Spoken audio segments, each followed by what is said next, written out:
오늘 학습할 주제는 먼저 신문과 출판 문화의 발전이라는 주제인데요. 신문부터 먼저 살펴보도록 하겠습니다. 메이지 중기와 후기에 서서히 발행 부수를 늘려나갔던 신문은 제1차 세계대전이나 관동 대지진과 같은 커다란 사건의 보도를 통해서 급속히 그 발행 부수를 늘려나가게 됩니다. 1920년대 중반에는 하루에 발행되는 부수가 100만 부가 넘는 신문도 등장하게 되었고, 오사카 지역에서 압도적 우위를 차지했던 오사카 아사히 신문, 오사카 마이니치 신문은 1920년대 중반에 들어와서 발행 부수 100만 부를 돌파했습니다. 도쿄에서는 관동 대지진 이후에 그러한 심각한 불황 속에서도 도쿄 아사히 신문, 그리고 도쿄 니치니치 신문, 11신문이라고 할 수 있겠죠. 그리고 요미우리 신문의 과스마가 진행되었는데요. 여기서 과스마라는 말의 의미를 살펴보면 몇몇 기업이 어떤 상품 시장의 대부분을 지배하는 그러한 상태를 얘기합니다. 이처럼 100만 부가 넘는 신문이 속속히 등장하면서 1930년대에 와서는 이들 신문의 발행 부수도 꾸준히 100만 부 이상을 유지하게 됩니다. 이 다이쇼기의 신문은 하나의 산업으로서 자리매김하면서 각 신문사 간에 치열한 경쟁을 하게 됩니다. 도쿄나 오사카, 교토, 코베 등 대도시를 중심으로 성장한 소수의 유력 신문은 더욱 그 규모가 커지면서 대도시뿐만 아니라 또 지방으로까지 진출하여 독자층을 늘려나가고자 노력했습니다. 요컨대 신문의 대중화와 더불어 이 힘있는 소수 신문에 의한 독점도 진행되었다고 볼 수 있겠습니다. 이 시기에 신문의 발행 부수가 크게 증가한 배경에는요, 도시의 중간 계층이 크게 성장했다는 점과 관련성이 있겠습니다. 의무교육이 더욱더 보급되면서 1920년대에는 소학교 취학률이 거의 100%에 가까워졌고요. 글을 전혀 읽지 못하는 사람은 거의 찾아보기 어렵게 되었습니다. 쉽게 말하자면 문맹의 시대는 끝났다, 이렇게 말할 수 있겠죠. 중학교 학생 수도 급증하였고 1918년에는 대학령이 제정되어서 단과대학과 공립 그리고 사립대학의 설립이 인정되면서 학생 수가 증가하게 됩니다. 이러한 고등교육기관의 확충에 의해서 이 도시의 지식층 또는 중간계층이 큰 폭으로 증가하고, 그러면서 중간계층에게는 이 신문이 생활 속에 하나의 매체로 자리 잡게 되었습니다. 이들은 여론을 형성하는 위치에 있었다, 이렇게 볼 수 있겠죠. 또한 다이쇼 천황의 즉위 소식이랑 그리고 쇼와 천황의 결혼식과 같은 황실을 둘러싼 그러한 사건도 대중들에게 많은 관심을 얻게 되었고, 또한 신문의 발행 부수도 늘리는 그러한 요인으로 작용하였다고 볼 수 있습니다. 그리고 또 오락에 관한 관심도 높아지면서 신문 지면에서 오락이 차지하는 비중도 점점 높아지게 되었습니다. 그리고 신문의 발행 부수를 늘리는 데 기여한 것이 또 하나 있는데 바로 만화입니다. 만화. 일본에서 신문의 발행 부수를 늘리기 위해서 만화가 신문에 등장한 것이 바로 메이지 말기에 와서인데요. 1896년에는 미국의 뉴욕 월드지가 아웃콜트라는 이 작가의 옐로우 키드라는 간 만화를 연재하여서 이 발행 부수를 크게 늘린 소식이 일본에 전해졌습니다. 자, 이러한 소식이 전해지자마자 일본의 각각의 신문사에서는 이 대중들에게 친숙한 캐릭터를 내세워서 신문 만화를 연재하기 시작했는데, 그 선두주자의 역할을 한 것이 시사 신보였습니다. 또한 다른 신문들도 이러한 발행 부수를 늘리기 위해서 만화를 적극적으로 활용했는데, 아사히 신문에서는 1921년에 오카모토 이베라는 그런 작가의 사람의 일생 히토노 이쇼라는 그런 작품을 연재하여서 큰 인기를 얻었습니다.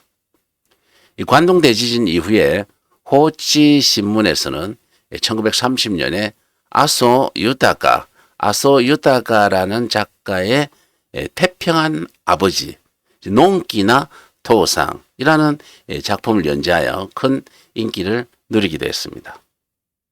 아둔하고 요령이 없어 모처럼 얻은 취직 자리도 놓치고 마는 느긋한 아버지와 그의 단짝 타이쇼를 주인공으로 한 이 만화는 관동 대지진과 장기 불황으로 인해서 실업자로서 하루하루 불안한 삶을 살아가야 했던 그런 도시민들의 애환을 담고 또 위안을 주었던 그런 작품으로 알려져 있습니다.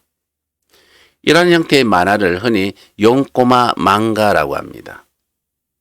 요미우리 신문에서도 이 발행 부수를 늘리기 위해서 이 만화를 적극적으로 활용했는데 1929년에 요미우리 신문에서는 일요판 형태로, 일요판이라고 한다면은 평일이 아니라 일요일에만 쉽게 말하면 판매가 되는 그런 형태를 일요판이라고 합니다.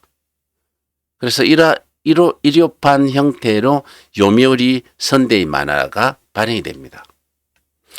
이 신문지면 4페이지를 모두 칼라 만화로 인쇄한 것으로 여기에서는 신혼부부의 어떤 모습을 통해서 전통적인 일본의 가족 제도가 흔들리고 있다 하는 그런 상황을 그린 타나카 히사라라는 작가의 달콤하고도 쓴 새로운 가정을 비롯해서 대중들이 친근감을 느낄 만한 그런 여러 가지 만화를 연재하기도 했습니다.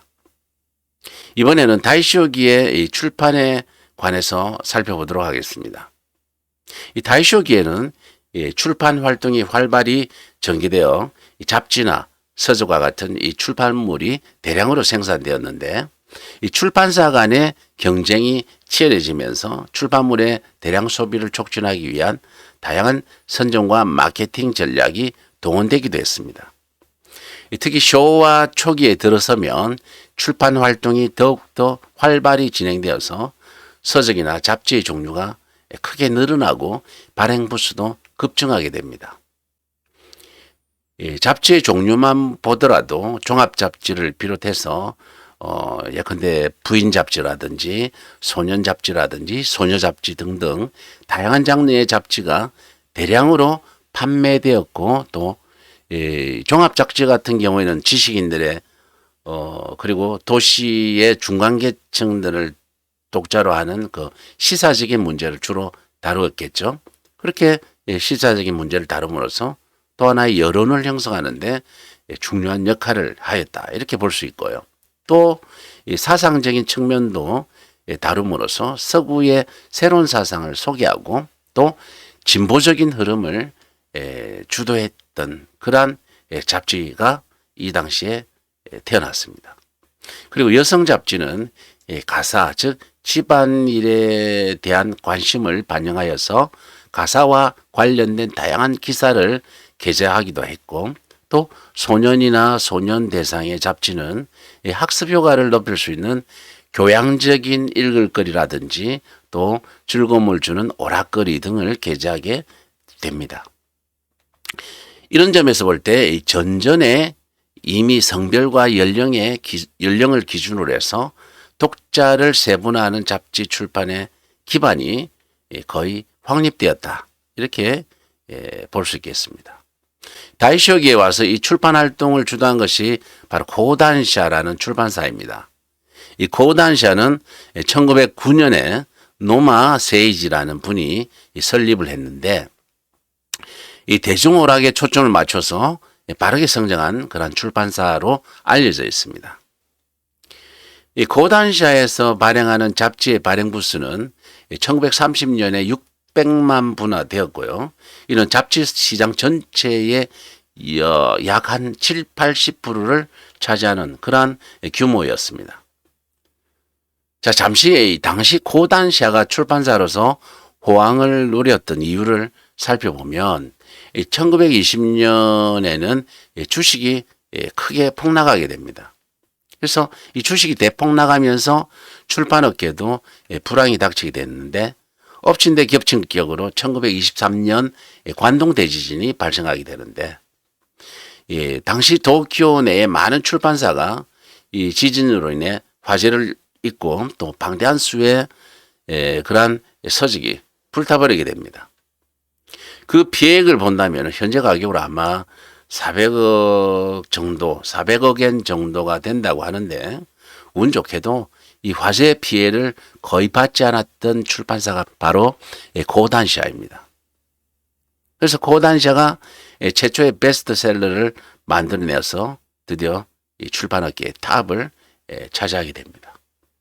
잡지를 자랑하는 고단시아는 이 스텝을 총동원해서 관동 대지진을 그것을 한 권의 책으로서 정리하여 다이쇼 대지진 대화재라는 책을 탄생시킵니다. 이는 실제 일어난 당시의 대사건을 지급한 그러한 저널리틱한 서적으로서도 가치가 있고 뿐만 아니라 다양한 측면에서 지진 재해를 파악한 그러한 논픽션으로서 높은 평가를 얻는 동시에 베스트셀러가 되었던 것입니다. 자, 이렇게 해서 신문과 출판의 시대적 동향을 잠시 살펴보았고요. 이번에는 라디오 방송의 개시라는 주제로 넘어가 보도록 하겠습니다.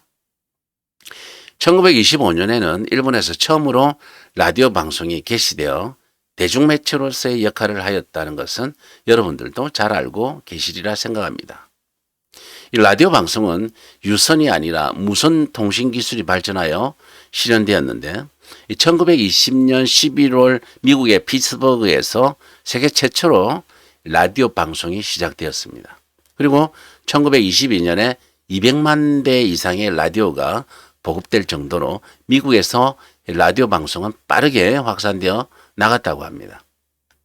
자, 여기에 자극을 받은 일본도 이 최신성을 중심으로 해서 라디오 방송 사업을 추진하게 되는데 당연히 이 방송 사업을 추진하기 위해서는 기술적 그리고 경영적 측면의 준비도 필요하겠지만 청취자인 일반 대중의 라디오에 대한 지식의 보급이 필요했겠죠. 그 당시 사람들은 라디오가 도대체 무엇인지에 대한 기본적인 지식이나 정보를 가지고 있지 않았기 때문에 이러한 지식을 보급하는 역할을 했던 게 바로 신문사입니다. 그래서 신문사에서는 각각 그 방송 설비를 설치하고 또 이를 일반인들에게 공개하여 라디오의 위력을 직접 보여줌으로써 라디오에 대한 열기는 계속해서 높아지게 됩니다.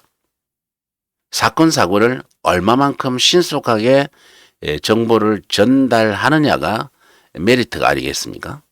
그래서 이 라디오는 이 속보성 하나만으로도 신문의 월등히 앞설 수 있었기 때문에 이 라디오의 출연은 신문사에게는 커다란 위협이 되었고 따라서 각 신문사는 라디오 방송 사업에 진출해서 새로운 보도 미디어를 자신들의 것으로 만들려고 했던 것입니다.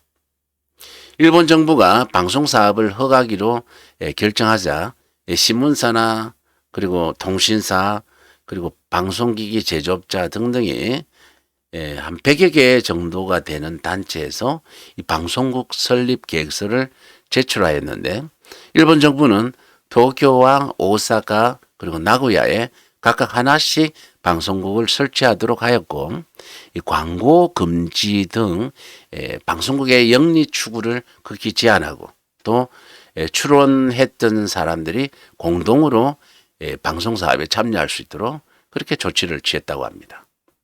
1925년에 사단법인 도쿄 방송국 그리고 사단법인 오사카 방송국 또 하나 있죠. 사단법인 나고야 방송국이 각각 인가를 받아서 방송을 개시하였고 1925년 3월 1일에 도쿄 방송국에서 최초로 시험 방송을 했다고 합니다. 도쿄, 오사카, 나고야 이 세 방송국은 발족 당시에는 각각 독립된 사단법인이었는데 일본 정부는 이 방송을 국가 사상 지도의 수단으로 활용하기 위해서 보다 강력한 통제 수단을 펼쳤는데요. 그 결과 감독 관청이었던 최신성은 1926년 4월에 도쿄, 오사카, 나고야 이 세 방송국의 통합을 지시하게 됩니다. 합친다는 거죠. 그래서 도쿄, 오사카, 나고야 이 세 방송국을 통합을 시켜서 세 방송국이 하나로 통합되어 사단법인 일본방송협회. 자, 오늘날에는 NHK가 되겠죠. 이 NHK의 전신이 바로 당시의 사단법인 일본방송협회라는 겁니다.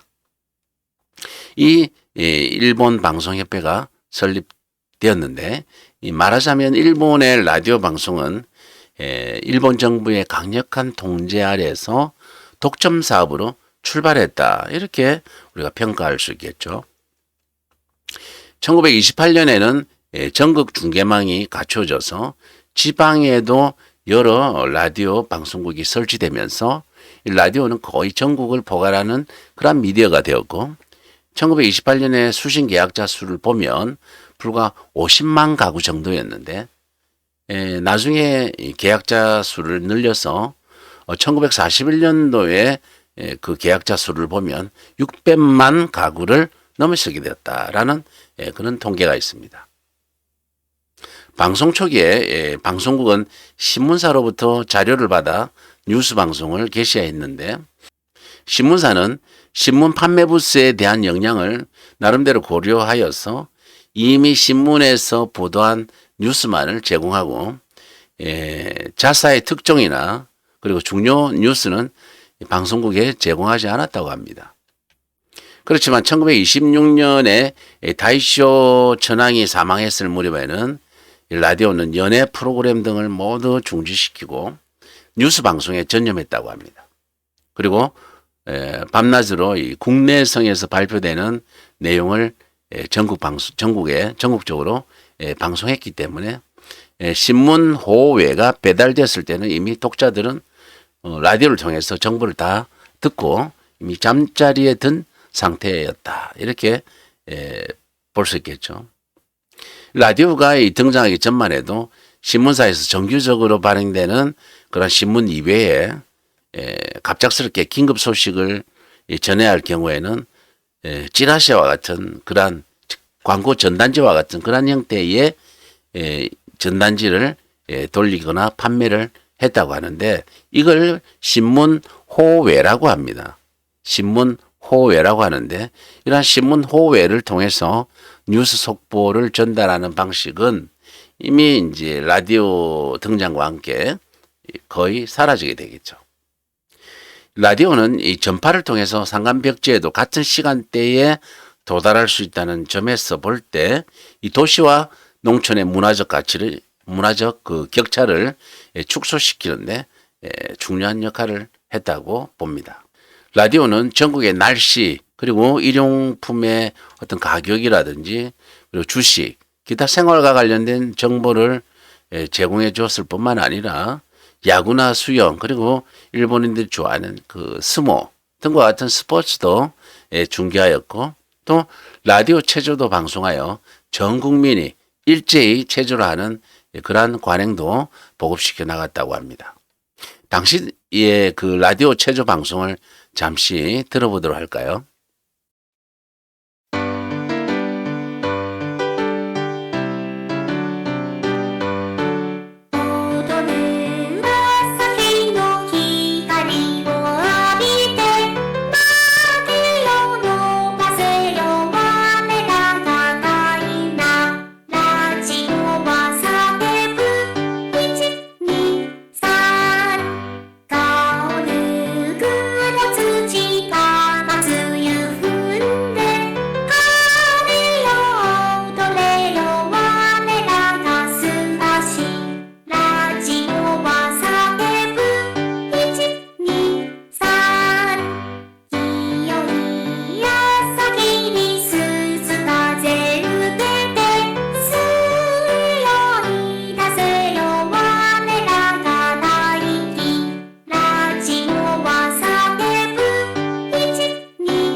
잘 들어보셨나요? 여하튼 저도 어릴 때 이와 같은 그 체조 방송을 들으면서 아침 체조를 했던 기억이 있습니다. 그렇지만 라디오 방송의 시작에서 알 수 있듯이 전전에는 이 권력에 의한 통제가 강했기 때문에 실제 라디오는 자유롭게 미디어 활동을 할 수 없었다고 볼 수 있겠죠. 특히 전 시기에 들어서게 되면 라디오는 군부의 어떤 전쟁 수행을 홍보하는 그러한 선전기관으로서의 기능과 역할을 하였습니다. 끝으로 라디오가 일본 민중의 소리를 대변하는 대중매체로서 자유로운 활동을 하게 된 것은 패전 직후의 전후 개혁을 통해서라는 점을 말씀드리면서 오늘 보충 강좌는 여기서 마치도록 하겠습니다. 건강한 주말 보내시기 바랍니다. 수고 많았습니다. 감사합니다.